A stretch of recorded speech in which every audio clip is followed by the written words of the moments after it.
ganyan kaganda yung kanyang response.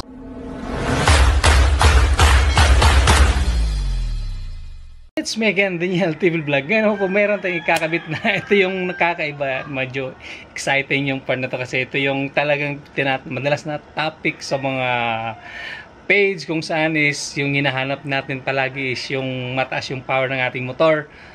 Madalas tong nasa topic sa mga pang racing. So parang ito yung gusto nyong marinig ngayon at sa makita sa vlog ko. Kaya kung bago pa lang po sa aking channel, please click the subscribe button saka click yung notification bell para kang updated sa lahat ng video na i-upload ko. Libre lang po yan.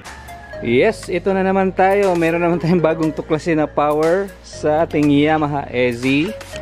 So titinan nyo muna yung stock ko. So yan, stock ng CDI ni EZ natin. Tapos tingnan natin kung hanggang saan lang siya talaga pupunta. So yan. So try natin yung revs.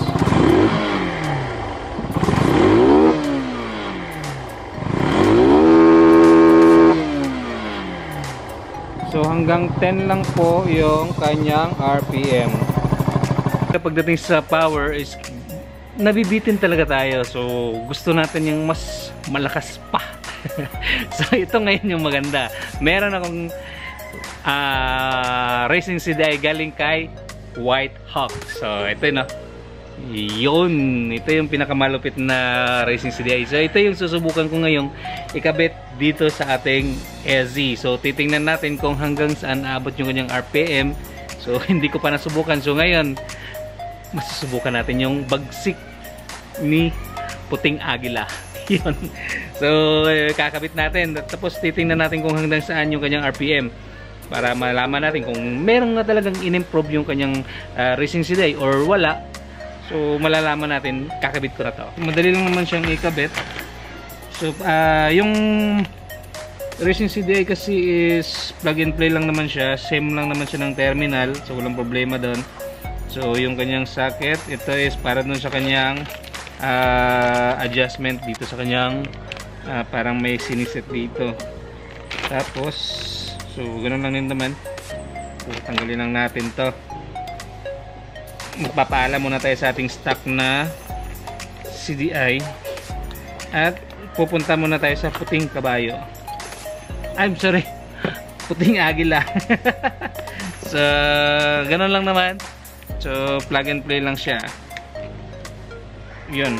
Pero yung kaya problema dito is hindi pa pasok sa ating lagayan. Medyo malaki kasi ng konti yung kanyang sukat. Tapos ito para sa kanyang RPM. Yan. Kasi pag wala to, hindi gagalaw yung kanyang tachometer. So dapat nakakabit to. Yan. Yun. Tapos itong kanyang monitor na parang selector. Bubuksan ko na. Yan, shoutout nga po pala kay White Hawk Racing PH. Ito yung legit na supplier ng mga pang racing na parts. Yan. Ako, ayaw. So dito lang muna, titingnan lang muna natin dito, hindi muna natin ikakabit dun sa mga bracket natin kung saan natin pwedeng ipesto. So ganun lang. Yan. Tap. So dito nagsiselect. So ayan. So ito yung kanyang racing CDI na Super Performance RCDI. Switch natin. Ayan. Tapos so ito na, nakakabit na siya. So meron siyang selector, meron pa siyang siniselect dito. Nako, matumba ka daw.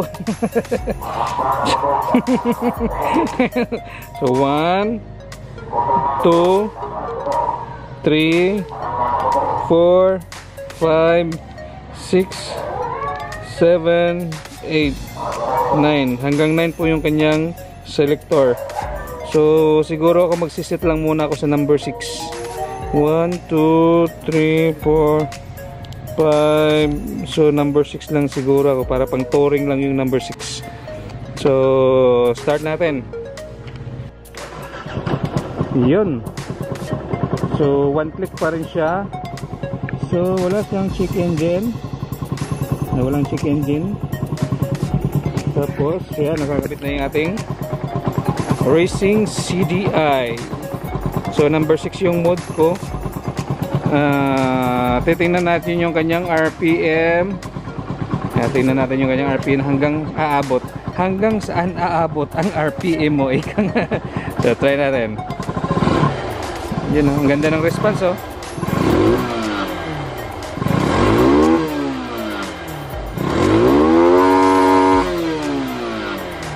Yun, oh, ang ganda ng response, oh. Yun.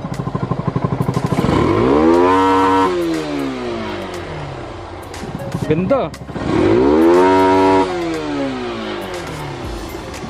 Yun. Ang ganda talaga ng response ng kanyang Racing CDI. So talagang legit. So hindi sa i-promote ko, pero mas maganda talaga yung performance niya compare dun sa stock na CDI ng Yamaha.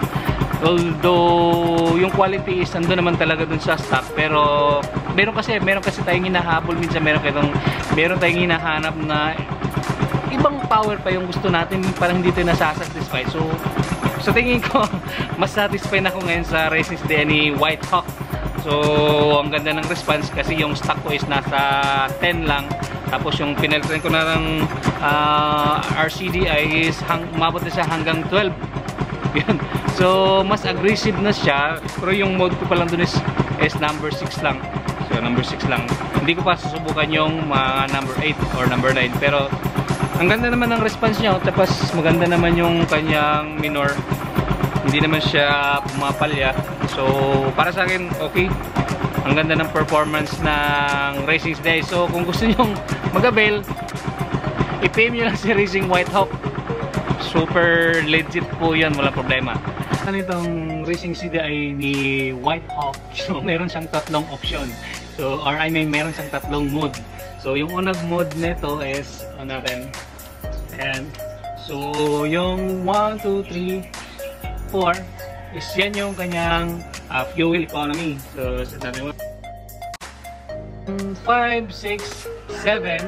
So 5, 6, 7. Yan naman yung tinatawag na touring mode.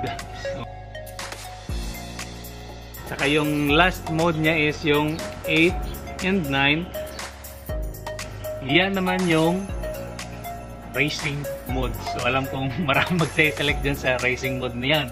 So yan yung kagandahan nga pala dito sa ating ikinabit na Racing CDI ni White Hawk. So sana mag-enjoy kayo pag naikabit nyo to sa inyong SZ kasi ibang-iba yung kanyang power. So start ko. So yan. So dito ko i-install yung kanyang selector mode. So dito.